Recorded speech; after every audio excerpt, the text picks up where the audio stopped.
Today, an extraordinarily historical document was dropped on Twitter today by John Greenwald, so credit to him. And it is Luis Elizondo's Inspector General Office complaint, DOD complaint, to the Inspector General's office. Now, the IG office is basically, or it can be likened to internal affairs of a police force. Internal affairs looks into incidents and possible suspicions of law-breaking and misconduct amongst officers on the police force. So the IG office is an organization that looks into possible misconduct and unlawfulness amongst those functioning officially and authoritatively within the Department of Defense. Now, his complaint comprises of 12 pages, and according to the document, it was submitted on May 3rd, 2021. I'm going to take the liberty to read the first page because it sets it up beautifully. And then after that, we'll go into some of the highlights and discuss it a little. And then when we're done with that, I'll give you my final take on this incredibly historical revelation. May 3rd, 2021, United States Department of Defense, Office of the Inspector General, Washington, D.C. Attention, Inspector General Investigative Personnel. My name is Luis Elizondo, and the purpose of this letter is to request an official U.S. Department of Defense DOD Inspector General IG inquiry investigation into malicious activities, coordinated disinformation, professional misconduct, whistleblower reprisal, and explicit threats perpetrated by certain senior-level Pentagon officials, including the Director of Defense Intelligence for Intelligence and Security, DDI-INS, Gary Reed, Public Affairs Officer Susan Goff, and any other officials who were complicit in these acts. Enclosed with this letter are details of this complaint for your review. The first portion is a comprehensive chronological listing of events that substantiate my involvement in the Advanced Aerospace Threat Identification Program. The second portion is a detailed listing of events and actions to substantiate this complaint, along with evidence which suggests a coordinated effort to obfuscate the truth from the American people while impugning, I think that's the correct pronunciation, my reputation as a former intelligence officer at the Pentagon. These negative actions against me have resulted in great personal and professional challenges to me and my family. Over the last 3 years, attempts to clear the record by some senior officials serving as witnesses to this abuse have been ignored by certain elements within the Office of the Secretary of Defense staff, namely within the Office of the Undersecretary of Defense for Intelligence. Furthermore, evidence exists that substantiates my claim that there may be a deeper conspiracy within the OSD staff to circumvent DoD policy, rules and regulations, and perhaps even law. At a very minimum, actions have been taken against me that directly erode the very foundation of our national security ethos and the public trust instilled in by the American people. I'm fully aware of the magnitude of my allegation against certain individuals in the department, and I am able to substantiate these claims. As reprisals continue to be levied towards me, I respectfully request DOD IG conduct a comprehensive review of all related activities against me over the last 3 years and correct the record of my involvement in the Advanced Aerospace Threat Identification Program. Sincerest regards, very respectfully, Luis D. Elizondo. Let's just jump right into it, baby. I am the disclosure lumberjack. 2019. Several internet bloggers were notified by the new public affairs officer, Mr. Sherwood, that I had no duties regarding AATIP and that AATIP did not involve the study of UAPs. As a result, the bloggers began to disseminate reporting accusing me of being a fabricator. At this point, I initiated a telephone call with Mr. Sherwood directly, in which he indicated that he was not happy with the way this was being handled internally with the department, and that he was aware I ran AATIP, but forces within the building were telling him not to admit it. He also indicated that he is trying to write a new statement because the Navy substantiated my claims of working with AATIP, and redacted had called him personally to express his disappointment about the false claims by the department. Attachment 14. So as we all know, the Department of Defense Public Affairs Office has been woefully inconsistent in the reporting about what AATIP studied, what Luis Elizondo's role and responsibility was within AATIP and so forth. And there were many people who tried to create suspicion or even claim that Elizondo really didn't head up AATIP or wasn't even involved with AATIP. This all being done even when his colleagues or some of the people that were contracted to work for AATIP said, no, Elizondo was the director and he was involved. And so what this portion of the complaint underscores is that Elizondo is willing to put this statement under the scrutiny of the Department of Defense Inspector General Office. Does this prove that Elizondo is telling the truth? Of course not. On the other hand, he is volunteering information to the Inspector General Office so that they can scrutinize it and ascertain the validity of it. And to me, well, that speaks volumes. July 2009 to January 2010. New leadership at DIA began to create challenges for Dr. Lekatsky despite the previous leadership fully endorsing the efforts. Redacted was the redacted of DIA and began attempts to shut down the effort. As was explained to me by colleagues, there was a religious aversion to the subject matter by certain members of DIA and the OSD staff. In September 2009, I was privy to an internal email between Redacted and OUSDI Congressional Affairs. Redacted, where both were lamenting the existence of the programs and were attempting to kill the effort because it involved that crazy UFO topic again.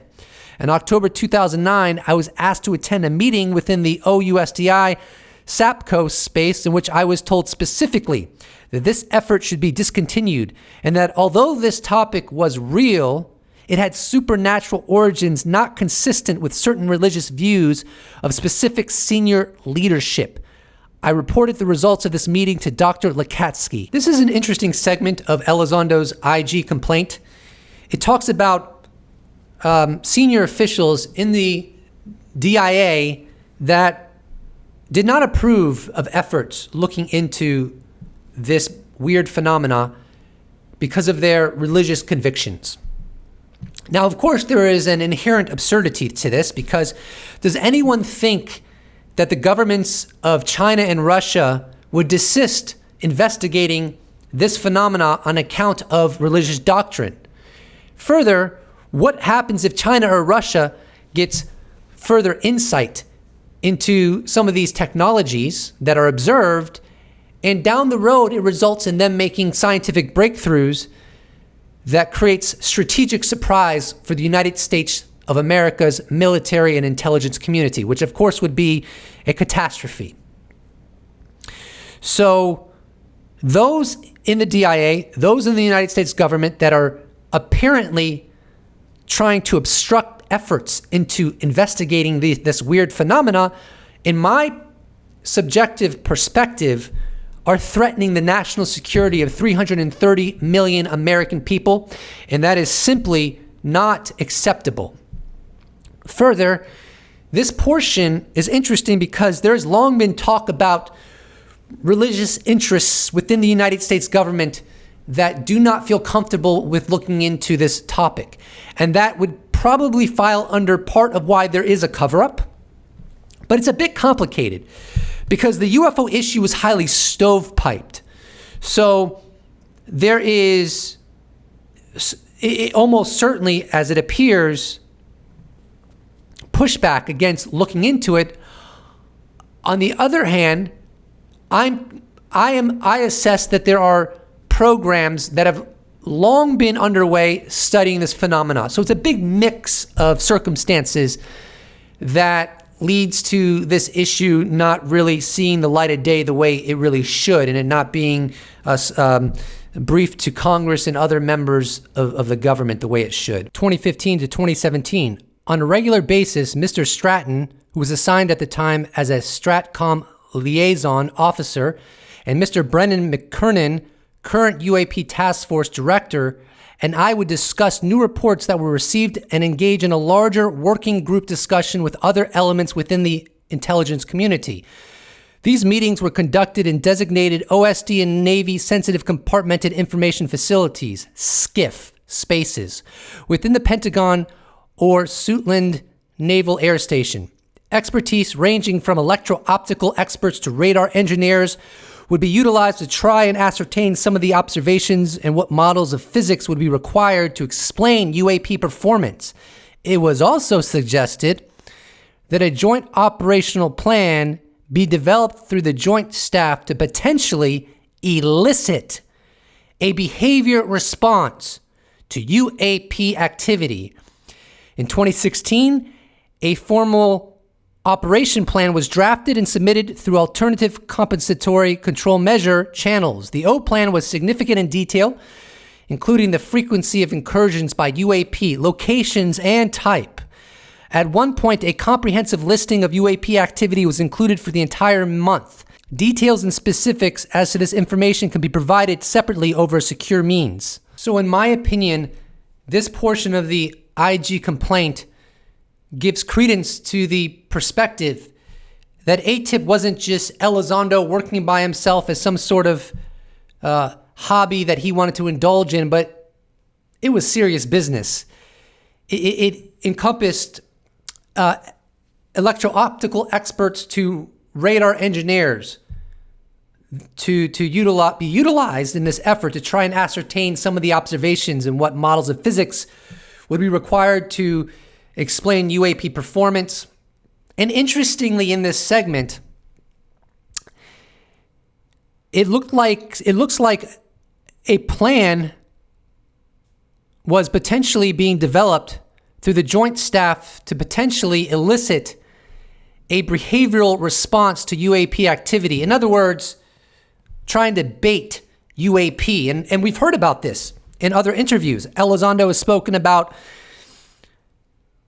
the perspective, as far as I recollect, that there could have been nuclear assets put onto, for example, an aircraft carrier for the intent of attracting UAP. I recollect in one interview, he was asked about that and he said, you know what? I'm not working for the government anymore. That's not for me to answer. Ask the United States government. But I'm sure this will have to be looked into further to get the precision of the situation.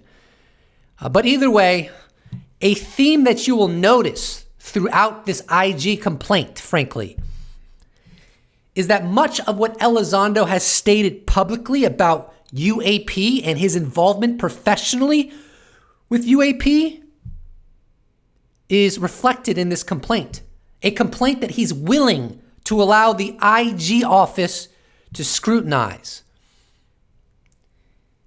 This does give credibility to Elizondo as an honest broker, in my humble opinion. Early 2014, my office received a very compelling video in 2011 sent to us on JWIX that was collected by a sensitive U.S. platform operating in a denied area. The video was approximately 18 to 20 minutes in duration and appeared to show 3 UAPs flying in a distinct formation.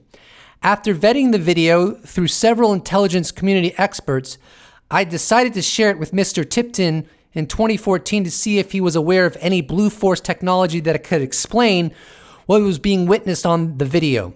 Mr. Tipton's response to me was that the video was weird and compelling and that he had no idea what the object was. Details and specifics as to this information can be provided separately over a secure means. I don't think what's referenced in this portion of the IG complaint is the infamous, if you want to call it that, 23-minute video.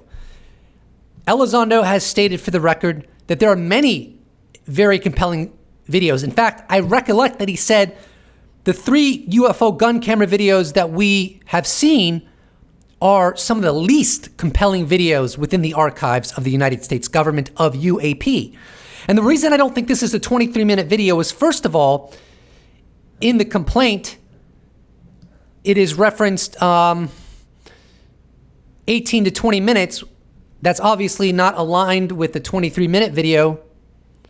Further, a distinct triangle formation is cited in this segment, and that's not really what he said about the 23-minute video. With the 23-minute video, as I recollect, it wasn't so much of a distinct triangle formation as it was they were multiple, potentially, objects moving weirdly and coming back into one single unit. So this seems to be a citation of a different video. Further, my question would be, have members of the United States Congress that have a need to know to be briefed on UAP seen this video amongst others that are high fidelity? And if not, why not? I'm just going to read the second segment presented to you. Late 2016. After increased frustration, I became alarmed by the frequency and duration of UAP activity in and around controlled U.S. airspace. The instances seemed more provocative, and during one instance, they came within feet of a U.S. fighter aircraft. The video of this encounter still exists on the AATIP share drive known as Y Project within the OUSDI JWICS share drive. Out of desperation, I was willing to break protocol and seek the guidance of the DDI for Intelligence and Security, DDI-INS, Mr. Gary Reed. Mr. Gary Reed replaced Redacted as the new DDI-INS. However, prior to informing Mr. Gary Reed, I was warned by several individuals that Mr. Gary Reed could not be trusted. It was not told to me at the time why he was not trusted among his peers, other than he had an unusual relationship with his subordinate. I was also told that this relationship is widely known within OUSDI and that both Redacted and Mr. Gary Reed occupied positions of significant influence within the CI, security and law enforcement communities. For this reason, I hesitated on briefing Mr. Gary Reed on AATIP efforts. At the time, a third-party allegation of sexual harassment was reported to me involving Mr. Gary Reed by one of my office subordinates, GG14. During one of the meetings, he referred to as Bunny and made her feel uncomfortable in the presence of other females, including a USDI attorney and counsel. I later learned that a formal IG investigation was initiated, to which I was called as a witness. This is frankly a theme that continues to this day, and Luis Elizondo has not backed down from it, because this complaint, he did this complaint in a chronological order, right? So this is from late 2016, and he's talking about him being alarmed by the increased frequency and duration of UAP activity in and around controlled UAP airspace. He said back in late 2016, the instances seem more provocative, and yet he's still saying that, and he's saying that in 2022, and recently, when he was in an interview with Representative Tim Burchett of Tennessee, he said, as I recollect, this is still happening every week right now. Every week, UAP are doing incursions into highly restricted airspace. This has been ongoing for years, and it hasn't quit. That's how serious this is. And further in this segment, he talks about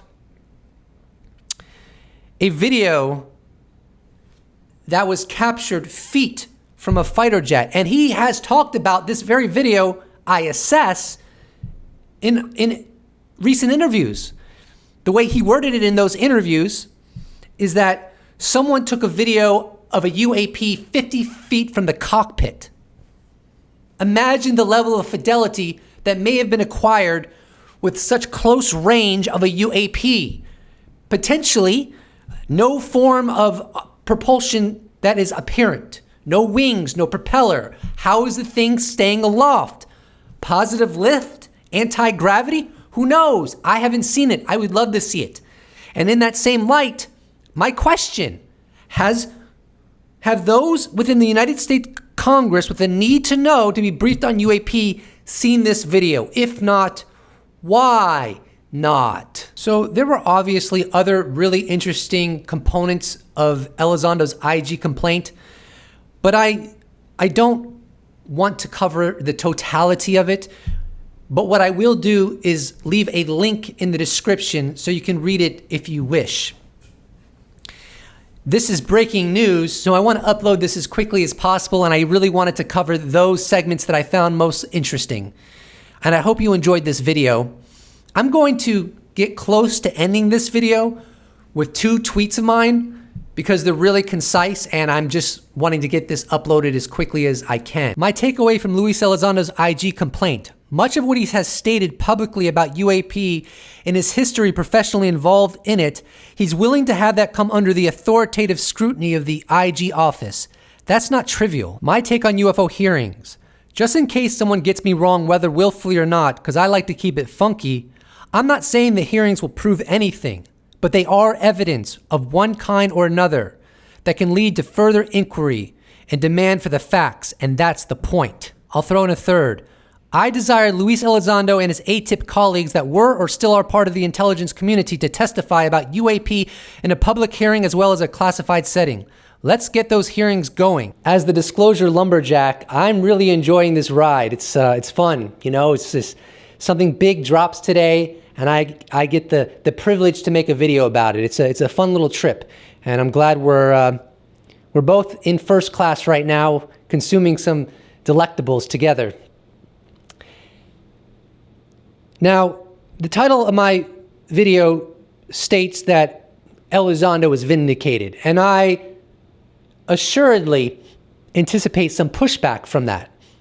So let me delve into what I mean from my subjective perspective. It vindicates him, at least to some extent, because much of what he's stated publicly, he is repeated for the IG office to scrutinize. Why would you do that if you weren't confident in its accuracy? Why would you set yourself up to be disciplined or to look like a liar or what have you? So to me, it gives him credibility. If you want to argue, well, the Inspector General is going to say he's a big fat liar. Well, it's possible, but it doesn't look that way to me. So let's just leave it at that. I've been uploading a lot recently in the past 2 months, and I'm sure you've noticed. One of the things I really enjoy, not that anybody has any obligation to facilitate this, but as I work my butt off and try to inform you about the roller coaster that is occurring that some people are not aware of, but you are, because you watch my videos.